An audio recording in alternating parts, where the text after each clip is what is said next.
Closing bell has just sounded on Wall Street, and this is your wrap-up from Storm Stock Solutions. I'm Grant Mercer. Today's session finished with a cautiously constructive tone. Growth stories are still drawing attention. Macro risk feels a bit lighter after fresh Fed commentary, but there's a clear undercurrent of concern around consumers, trade policy, and a few high-profile corporate names. Let's start with a big-picture driver into the close. According to reporting from MarketWatch, two Federal Reserve officials who rarely find themselves on the same side of the debate, Fed Governor Stephen Moran and New York Fed President John Williams, both said they're not worried about inflation going forward. That kind of alignment from a hawk-dove pair is powerful messaging. It reinforces the idea that the Fed sees price pressures as contained, which, for equity traders, supports the narrative of lower-for-longer rates without an inflation flare forcing an abrupt pivot. That sits alongside another macro question mark: tariffs and trade. MarketWatch notes that investors hoping for a Supreme Court ruling on President Trump's tariffs this year may have to wait until next year. The key point for markets is uncertainty. As long as the legal and political outlook on tariffs is unresolved, global manufacturers, import-heavy retailers, and multinationals have to plan around a wide range of possible cost and supply chain outcomes. Also hanging over the week ahead is what's described as a messy November jobs report. Economists, as highlighted by MarketWatch, are trying to figure out whether the combined labor data will show sharp deterioration in an already fragile job market or some stabilization. That's critical because it will either validate the Fed's calm tone on inflation and growth, or resurrect fears of a harder landing. And then there's the consumer. MarketWatch's look back at 2025 describes it as one hell of a year for households, with tariffs, the AI boom, geopolitical division, and a new administration combining into a uniquely unsettling backdrop. The phrase they use is silent pain for 2026. Meaning consumers may continue feeling squeezed, even if headline inflation cools. For markets, that's a reminder to be careful with assumptions about demand for discretionary goods, housing, and big-ticket items.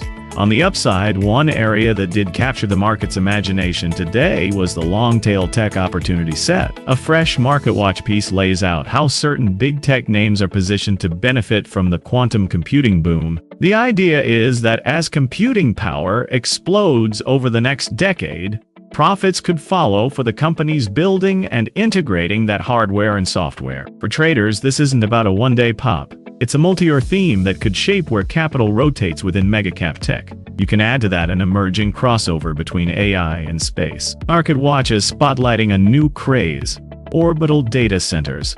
The pitch is that putting data centers in space could help AI hyperscalers address enormous energy needs here on Earth. A range of space and satellite companies could potentially be in that ecosystem. For now, this looks like an under-the-radar, speculative frontier, but it's exactly the kind of story momentum traders and thematic funds will start building watchlists around. On the downside, we did see some clear stress points that are worth handling with care.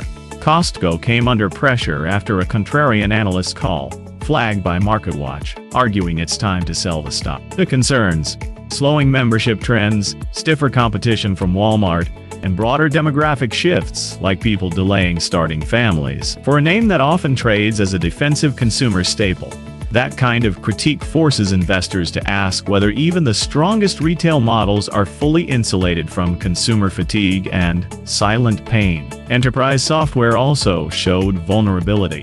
ServiceNow is on track for what MarketWatch says could be its worst day in about 11 months.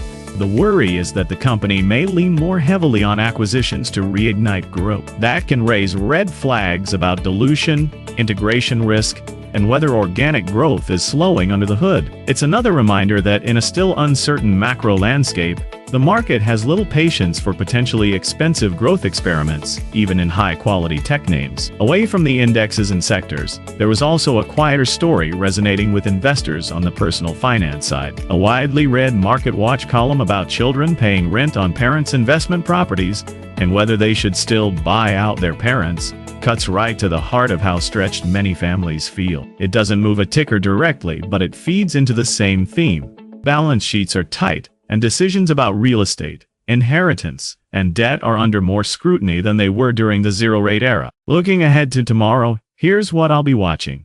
First, whether the dovish-sounding Fed commentary keeps a bid under growth and tech, or whether traders fade that optimism as they digest the jobs data preview. Second, any headlines around tariffs and the Supreme Court that could reprice trade-sensitive sectors. And third, how these more speculative themes, quantum computing, orbital data centers, and broader AI infrastructure, start to seep into daily flows, potentially driving a new wave of rotation within tech and industrial. We'll be back with you before the opening bell in our next report to set up the day's trading and see how futures are digesting all of this.